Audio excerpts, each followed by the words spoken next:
எல்லாருக்கும் வணக்கங்க. நம்ம இன்னைக்கு சிறுகீரை வச்சு சூப்பராக ஒரு பருப்பு செய்ய போகிறோம். அதை எப்படி செய்யலான்னு பார்க்கலாங்க. சிறுகீரை ஒரு கட்டு, துவரம்பருப்பு 100, தக்காளி 2, பச்சை மிளகாய், கருவேப்பிலை, பூண்டு, இதுதாங்க இதுக்கு தேவையானது. வாங்க நம்ம கீரையெல்லாம் வேக வச்சுக்கலாம். தண்ணி 1 லிட்டர் தண்ணி ஊற்றிக்கலாங்க.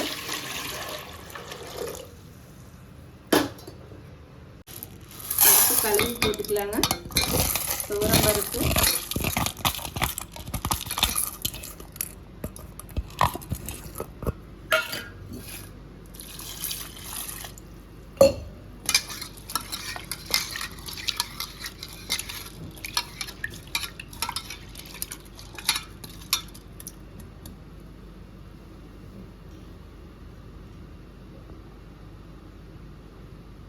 காஞ்சிருச்சுங்க. பருப்பு போட்டுக்கலாம்.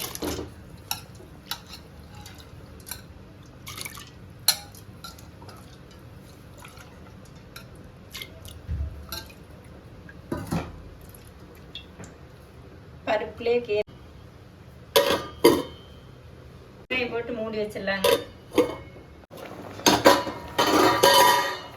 பாருங்க, கீரை பாதி, பருப்பு 2 பாதி வெந்துருச்சு. வெந்ததுக்கப்புறம் தக்காளி போட்டுக்கலாம்.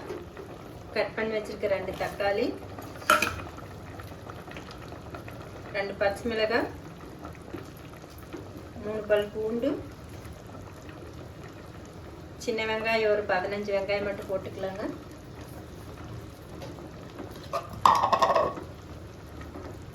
மஞ்சத்தூள் கொஞ்சம், அவ்வளோதாங்க. போட்டு மூடி வச்சிடலாம்.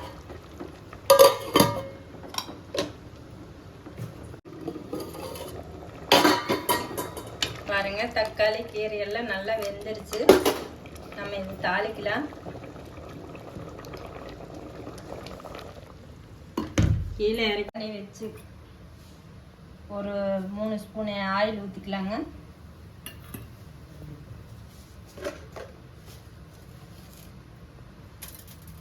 எண்ணெய் காஞ்சதுக்கப்புறம் கடுகு 1 ஸ்பூன் போட்டுக்கலாங்க.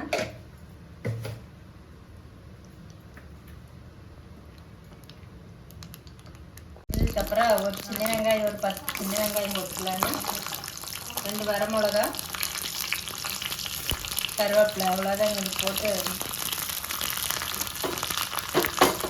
எண்ணெயில் நல்லா வறுவிட்டதுக்கப்புறம் மிளகாய், கருவேப்பிலை எல்லாம் நல்லா வறுவிட்டுச்சு. நம்ம அந்த கீரைக்குள்ளே ஊற்றிக்கலாம்.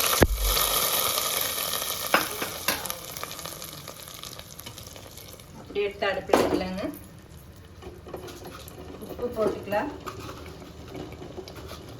உப்பு ஒரு 2 ஸ்பூன் அளவு போட்டுக்கலாங்க. உப்பு போட்டு ஒரு 2 நிமிஷம் அப்படியே மூடி வச்சிருங்க. 2 நிமிஷத்துக்கு அப்புறம் எடுத்துடலாங்க. பாருங்க, எல்லாம் நல்லா வெந்துருச்சு. நான் அடுப்பை ஆஃப் பண்ணிடலாம். கீழே இறக்கி வச்சுக்கலாம். அப்படியே பருப்பு கடைஞ்சி விட்டுக்கலாங்க. அந்த கீரையை கடைஞ்சதுக்கப்புறம் கொஞ்சமாக தேங்காய் எண்ணெய் ஊற்றிக்கலாங்க. அவ்வளோதாங்க, அரைக்கீரை பருப்பு ரெடி ஆயிடுச்சு. இது மாதிரி செஞ்சு சாப்பிட்டு பாருங்கள். சாப்பிட்டு பார்த்துட்டு கமெண்டில் எப்படி இருக்குன்னு சொல்லுங்கள். லைக் பண்ணுங்கள், சப்ஸ்கிரைப் பண்ணுங்கள்.